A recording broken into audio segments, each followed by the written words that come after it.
ሰላም ዝኸበርኩም ተኸታተልቲ ናይዚ ቻነል ኣብ ዝሓለፈ ትምህርትና እቶም ቀዳሞት ሰለስተ ቫወልስ ማለት ቫወል A ቫወል E ከምኡውን ቫወል I ርኢናዮም ነርና።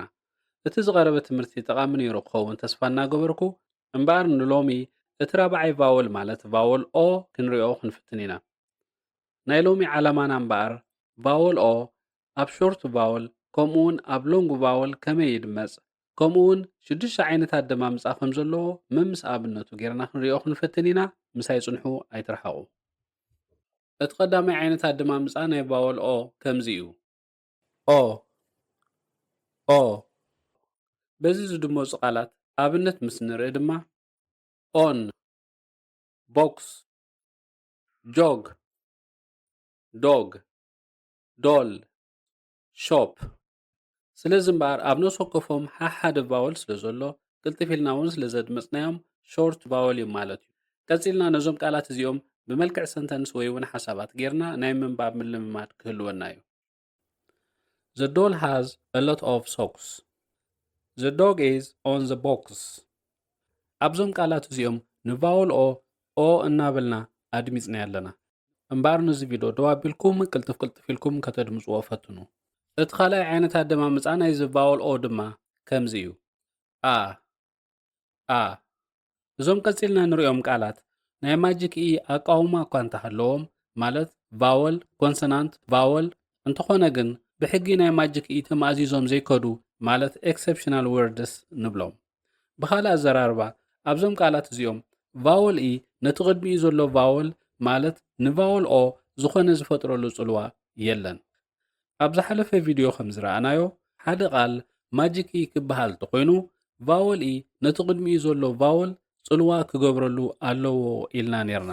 ኣብዞም ቃላት እዚኦም ምስ ንርኢ ግን ቫወል ኢ ዝኾነ ዝፈጥሮ ጽልዋ የለን። ስለዚ ቫወል ኦ ርእሱ ክኢሉ ይድመጽ ኣሎ ማለት እዩ። ስለዚ ነዞም ቃላት እዚኦም ከነድምጾም ከለና ካም ቫወል ኢ ኣይድመጽን እዩ።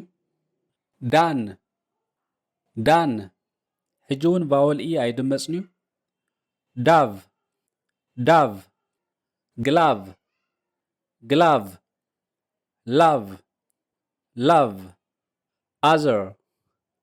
ኣዘር። ስለዚ ኣብዞም ቃላት እዚኦም ንቫወል ኦ አ እንዳበልና ኣድሚፅና ኣለና ማለት እዩ። ከምኡውን ቫወል ኦን ዩን ሓቢሮም አ ዝብል ድምፂ ይህቡና። ያንግ ካንትሪ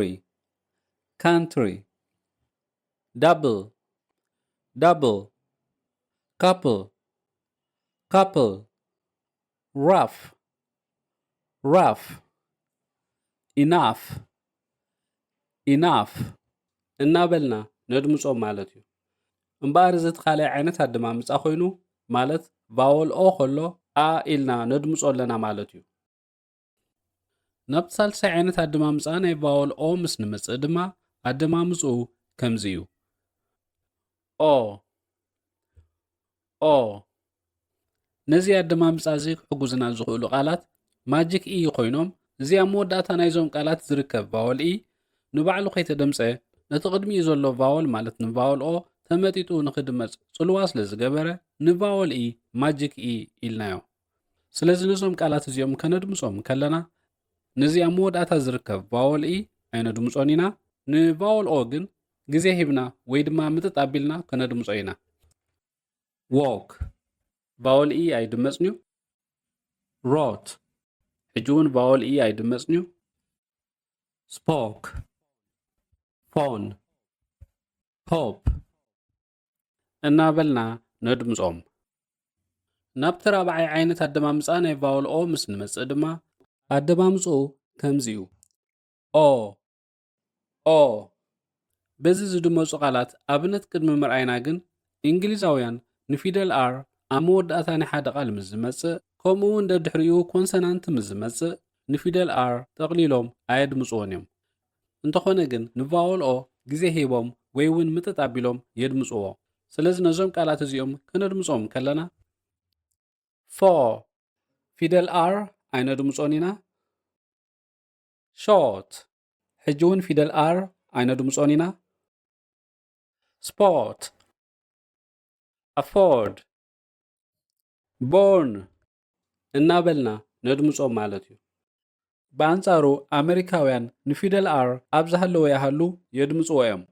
መልሓሶም ቁሩብ ንድሕሪት ብምስሓብ ጫፍ ናይ መልሓሶም ናብ ቦሎፎን ናይ ኣፎም ኣንፈት ብምግባር ግን ከዓ ላዕለዋይ ትንሓጎም ከይተንከፉ የድምጽዎ።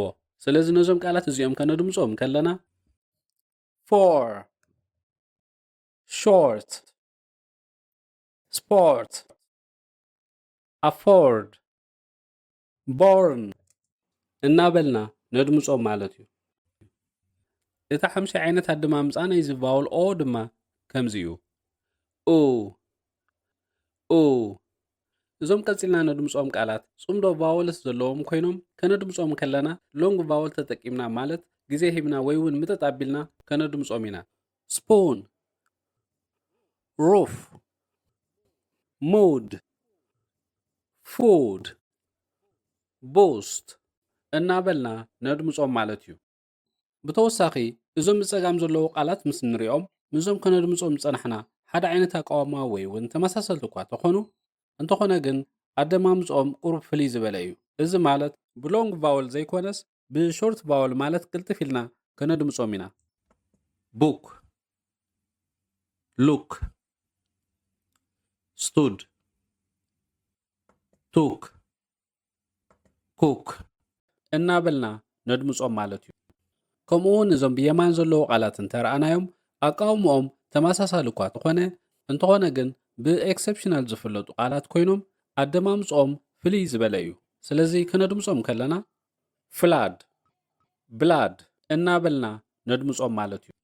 ካብዚ ንርድኦ ነገር እንተደኣ ሃልዩ እዞም ኩሎም ኣብዚ ተጠቒሶም ዘለዉ ቃላት ኣቃውምኦም ሓደ ዓይነት እኳ እንተኾነ ካብኡ ናብኡ ግን ሰለስተ ዓይነት ኣደማምፃ ንርኢ ኣለና። ነዞም ኣብ ማእከል ዘለዉ ቃላት ሎንግ ቫውል ተጠቂምና ግዜ ሂብና ከነድምጾም ከለና እዞም ብጸጋም ዘለዉ ቃላት ግን ሾርት ቫውል ተጠቂምና ቅልጥፍ ኢልና ኣድሚጽናዮም ኣለና። እዞም ብየማን ዘለዉ ድማ ካብቶም ካልኦት ፍልይ ዝበለ ማለት ኤክሰፕሽናል ዝኾነ ኣደማምፃ ርኢና ኣሎም ኣለና ማለት እዩ። ስለዚ ኣብ ቋንቋ እንግሊሽ ሓደ ዓይነት ኣቃውማ ስለ ዘለዎም ወይ እውን ተመሳሰልቲ ስለ ዝኾኑ ሓደ ዓይነት ኣደማምፃ ክህልዎም ኣለዎ ኢልና ክንድምድም ኣይንኽእልን ኢና።